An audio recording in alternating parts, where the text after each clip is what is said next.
Hi, students. This video is to have you go through and check your work on your should do activity. And the chapter is chapter 2, how to answer American history assessment questions. So these are the types of questions that will be asked of you on the EOC or the end of course test, which you'll be taking in April at the end of the year. And by scoring well, proficient or above on this test, you are then halfway to getting your seal in social studies or in citizenship for graduation. And that's an Ohio requirement, not a Mayfield requirement. We require it, but we require it because of the state. So when we're going through this, we're going to refer to the pages that are indicated in your book, okay? And we're starting on page 6. So make sure that whenever you're doing your should do's, you have this book handy because not every bit of the question is going to be on there. If there's a visual, you have to look in the book. Only parts of the questions will be in there. So you're going to really need to refer to this book.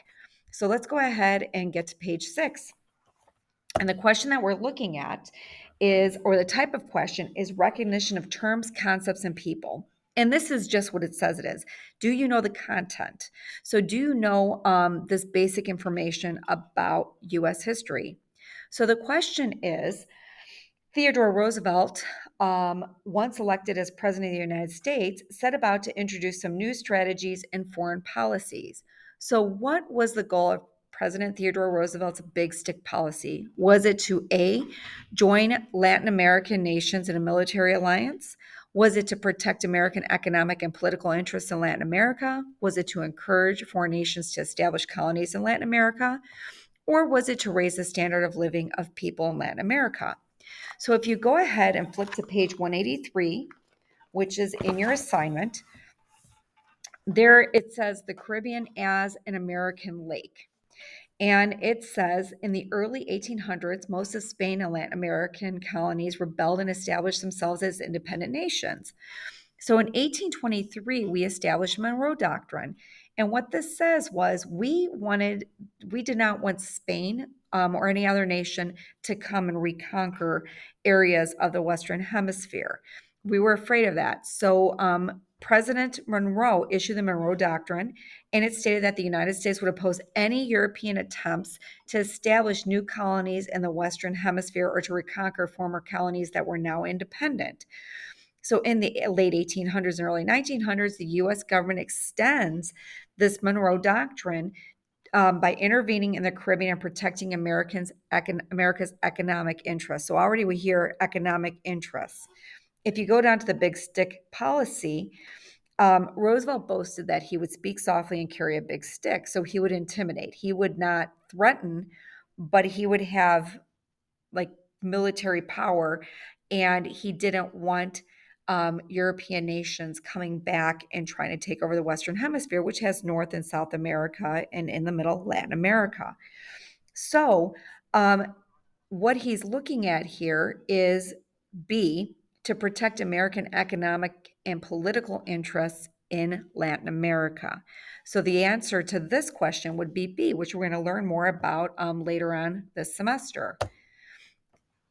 The next is comprehension of data questions. And in this type of question, you're going to look at a graph or a chart of some sort or a visual, and you're going to assess it.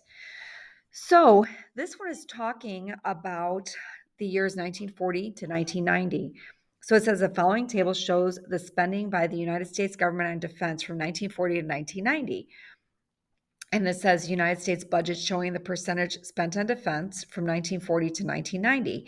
So the dark pieces of the pie are what the United States spent on defense.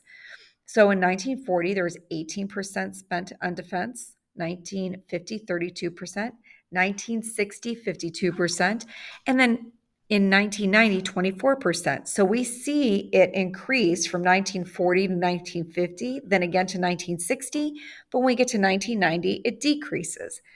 So it says, based on the circle graph, what does this trend and these graphs indicate? Does it indicate the end of the Cold War had a strong impact on defense spending? The federal government sought to reduce the unfavorable balance of trade. American taxpayers were paying too much in federal income tax, or that there had been little support for a reduction in defense spending. So let's do something called process of elimination here. This is talking about defense spending. Two of our options are talking about taxes and not defense spending. So in that case, we're going to cross out, whoops, to go to the next one. We're going to cross off B and C because these are both talking about tax. So now we have the end of the Cold War had a strong impact on defense spending, or there has been little support for a reduction in defense spending. So for this question, if you go to page 210 here, and I'm going to show you a little trick here because sometimes it's just about looking at keywords and using historical thinking skills, analyzing the information.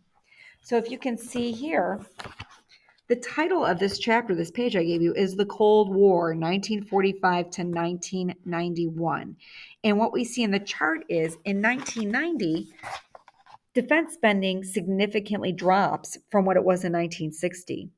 So the best answer for this is that the end of the Cold War, which happened in 1991, had a strong impact on defense spending. Now we're going to take a look at cause and effect questions on page 8. I have to flip them back and forth here. So on page 8, a cause and effect question is going to make you think about what made something happen. And an effect is because that happened, what happened after that? What came from it? So in this question here, it says a bitter battle took place between the Federalists and the Anti-Federalists over the issue of ratifying the U.S. Constitution. And we're going to look at this with historic documents in a few weeks. What was the main reason the Federalists included a Bill of Rights as part of the U.S. Constitution? Was it to A, protect the states from abuse by the federal government? B, to protect the people from paying too great an income tax? C, to satisfy anti-federalist objections to ratification of the Constitution? Or was it to guarantee American citizens a fair and honest election? So with that, you're going to turn to page 55. So by reading page 55, you will find out that the Anti-Federalists really wanted a Bill of Rights. They felt that the Constitution did not guarantee individual liberties. The Federalists said, you know what, the Constitution does. So they didn't agree. They didn't think that they needed to add this Bill of Rights. And what they found, if you look at the bottom, it says a Bill of Rights is added. Why was it added? Because there was such strong opposition to not adding a Bill of Rights. The Anti-Federalists were like, we're not going to ratify this if there's not a Bill of Rights.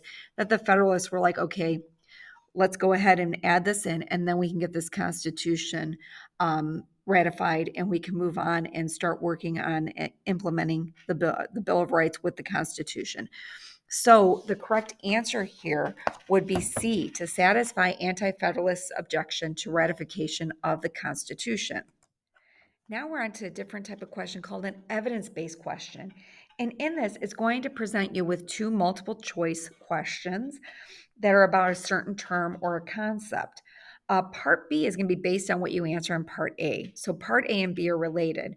So in order to get Part B correct, you have to answer Part A correct. And this means you do need content knowledge. You do need to understand some basics. So number 4 says, this statement was used to support the decision in which Supreme Court case? And the statement is, we conclude that in the field of public education, the doctrine of separate but equal has no place. Separate educational facilities are inherently unequal. Therefore, we hold that the plaintiffs are deprived of the equal protection of the 14th Amendment. So for this question, you want to look at pages 247 or 246 to 247. So 246 to 247. So we're looking for information.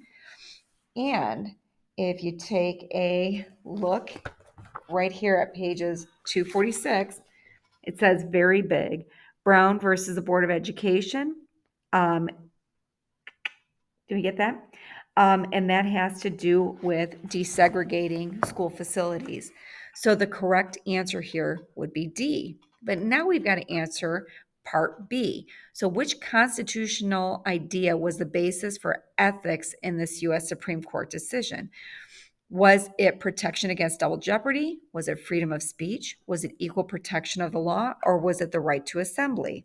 If you go ahead back to page 246, it says in the paragraph down here, let me see, The NAACP lawyers, led by Thurgood Marshall, claimed that segregated public schools denied African American children the equal protection under the law of the 14th Amendment.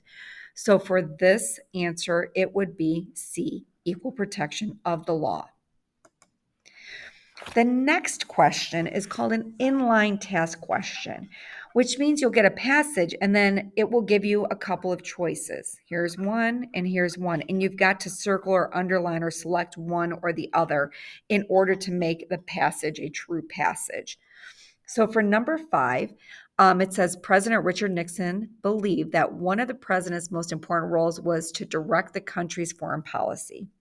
President Nixon's foreign policy marked a significant turnaround in U.S. policy. His successes included a resumption of the contact with the communist. Now we're looking, would it be Cuba or China? For this question, we're going to go to page 231 in our book. And on page 231, we see, let's see, with Nixon, it talks about the Soviet Union. And then it goes on to reopening relations with China. So for Nixon, his successes included a resumption of the contact with communist China and the start of is a détente or dissolution of the Soviet Union.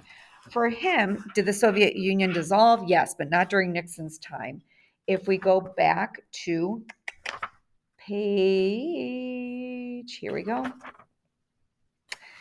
231, it says at the bottom, right here, that Nixon worked with Soviet leaders, and détente was the policy to kind of relax their interactions and become more friendly. And so it was the start of a relaxing of tensions with the Soviet Union. So you would choose China. So he got some inroads into China. And then also it started this détente or this relaxing of tensions between the US and the Soviet Union during the Cold War. Now go ahead and look at page 10 for the graphic response questions. So in these questions, you're going to have a prompt or some sort of thing where you have to organize ideas based on the prompt that is given. So on the EOC, you will be like dragging and dropping information. In this book, you can sometimes, like students, I've seen them label the choices A, B, C, D, or 1, 2, 3, 4, or draw lines. Either is fine, just as long as you indicate the correct answer. So in this one, it says one of the worst periods in the economic history of the United States was during the 1930s when the Great Depression struck. Identify 2 causes for this economic downturn. Move 2 causes into the blank boxes under reasons for economic downturn. So for A, it says reasons for the economic downturn, and we've got 3 choices: stock speculation, rise of consumer debt, or underproduction. So let's go ahead and look at pages 169 to 170. So 169 to 170 talks about causes of the Great Depression. The first one is overproduction. Is overproduction here? No, underproduction is here. So honestly, by looking at the first one, you know it's not underproduction. So what could it be? Let's verify our other answers. We see speculation and buying on the margin. So stock speculation would be correct. And then the next one is rise of consumer debt, so that we know that that one is correct. Now, the next one is what changes were caused by this economic downturn? And in this case, we've got 4 choices, but we're only selecting 2. So we're identifying 2 changes that developed. We're looking at pages 172 to 173. Okay. So this says President Hoover in the Depression.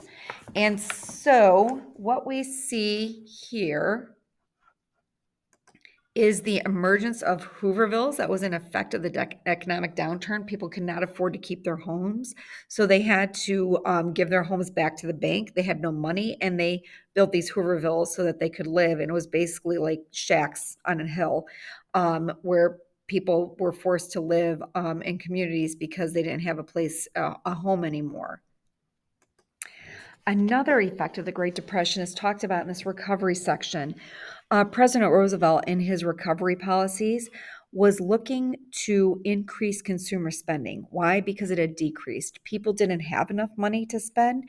And the money that they did have, if they had enough, they put it away. They were not going to put it in a bank. They were not going to spend it on anything because they didn't know when they would get more money.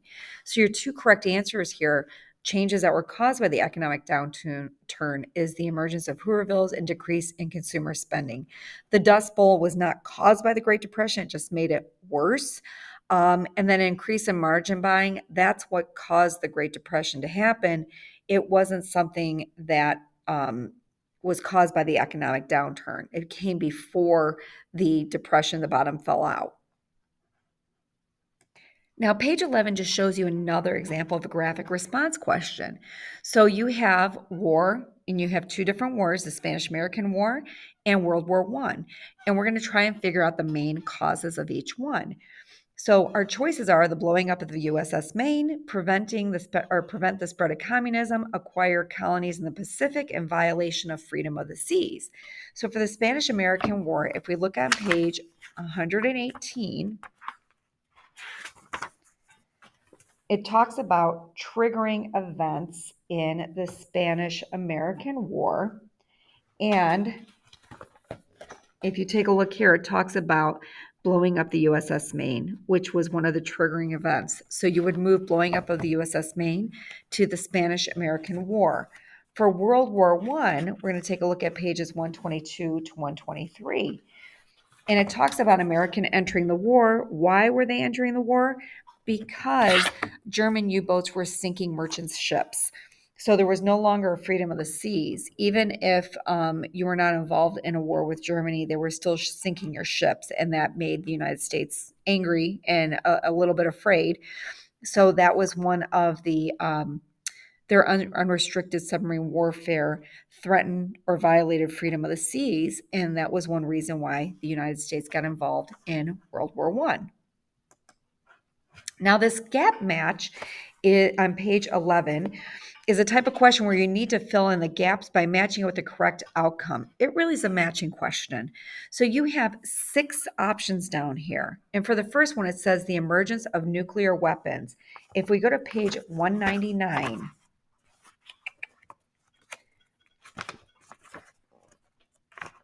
sorry, it takes me a long time. If we go to page 199, and it says the emergence of the threat of nuclear weapons. And on page 199,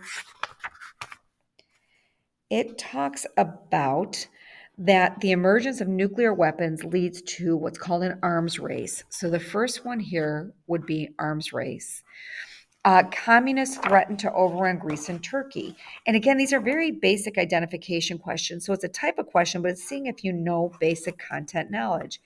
If we go to page 212, it talks about something called the Truman Doctrine, in which President Truman gave support to Greece and Turkey so that they could resist a communist takeover.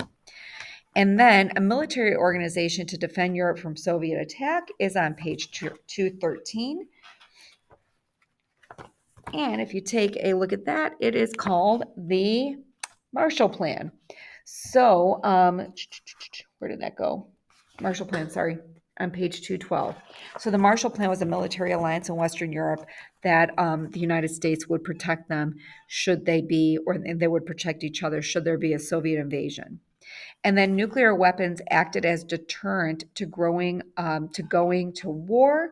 So just by having a nuclear weapon, it was like, well, nobody wants to get blown up. We don't want to go to war because it would be devastating. So what was seen as a better thing to do than to go to war was this threat of massive retaliation. That if I had a nuclear bomb and you attacked me, I would use that and basically destroy you, and it would be mass destruction. The fear of having that happen was enough to get people to not go to war. And that's what happened during the Cold War. There is atomic bomb dropped at the, 2 of them dropped at the end of World War II. But during this very contentious time between the Soviet Union and the United States from 1945 to 1991, there's not another nuclear attack. We had nuclear capacity, as did the Soviet Union at the time, but we never used it against each other because we knew how devastating it was. So we looked, even though we didn't like each other, we looked for ways to avoid going to war.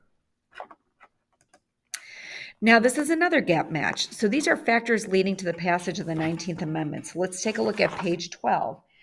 You're going to identify factors that led to the 19th Amendment. So we have meeting at the Seneca Falls Convention, work of women reformers like Susan B. Anthony. Women worked in factories replacing men who fought during World War I, the emergence of the Harlem Renaissance, the ratification of the 21st Amendment that allowed alcoholic drinks, and the movement of African Americans to the North in the Great Migration. I'm not going to waste your time right now by going through the pages. You've already gone through the pages, most likely. And what we're going to focus on here is some of the obvious things. The 19th Amendment gave women the right to vote. I'm going to do process of elimination. The Harlem Renaissance had nothing to do with women getting the right to vote. It was an artistic movement that uplifted and was an expression of pride and culture for African Americans particularly who had moved north and were liberated. Music, art, all sorts of really cool things came out of this movement, but it had nothing to do with women getting the right to vote.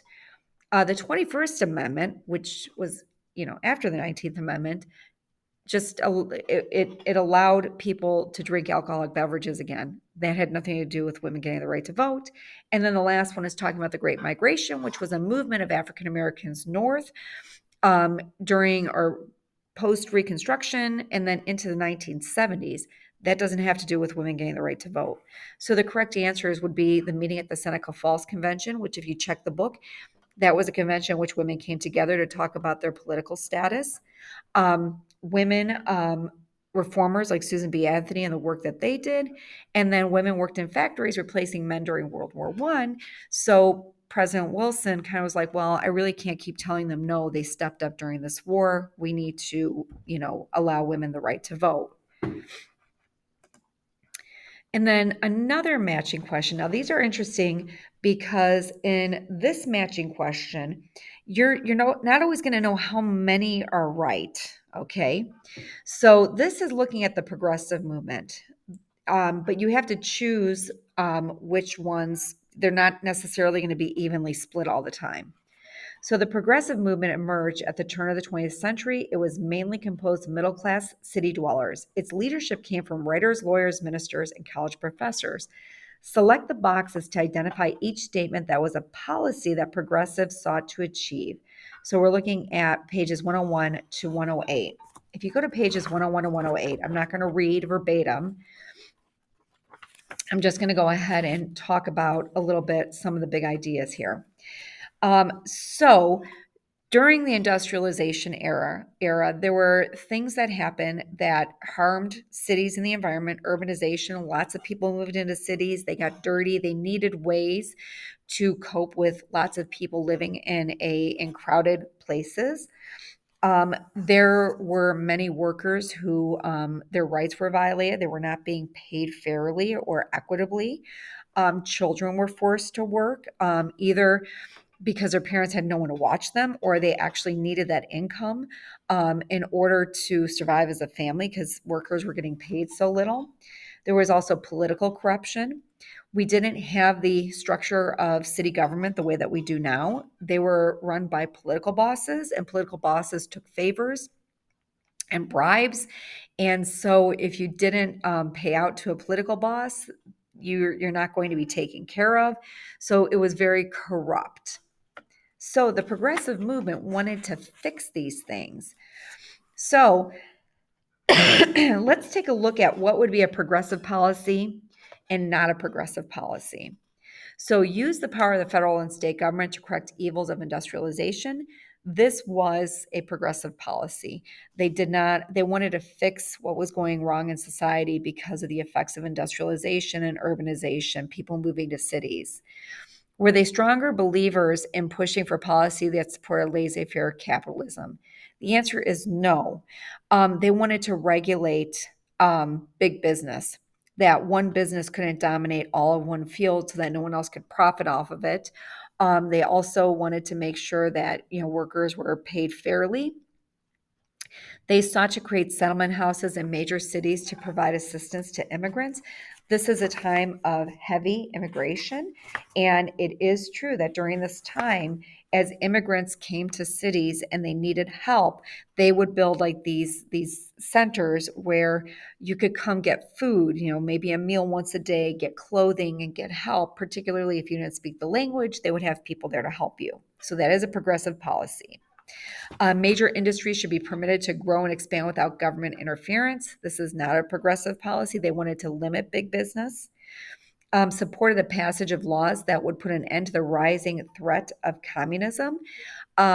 This is not a progressive concern. So communism is more of an international concern, and the progressives were mostly concerned with the state of what was going on in cities in the United States. And then reforms that would put an end to widespread corruption in federal and state governments. That was a progressive policy. They saw that our cities expanded more quickly than our government was willing or able to handle it. So they wanted to make sure that our government was functional and not corrupt.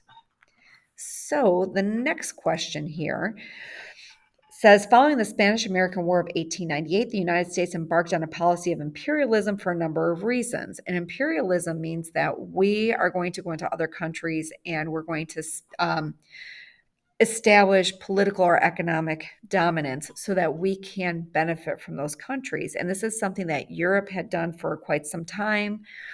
Because we're establishing ourselves as a new nation, we really didn't get in at the same time that Europe did. But now in Latin America, we wanted a little bit in Asia, a piece of the imperial pie. So we're going to select all the statements that can be used to indicate a reason that was put forth for supporting a policy of an imperialism. Now, there are 5 choices. You don't always know how many are going to be correct. Sometimes it's 2, sometimes it's 3. Rarely is it 4, 5, or 1. So try to pick 2 to 3. And if you think that a third one is correct, you're probably right.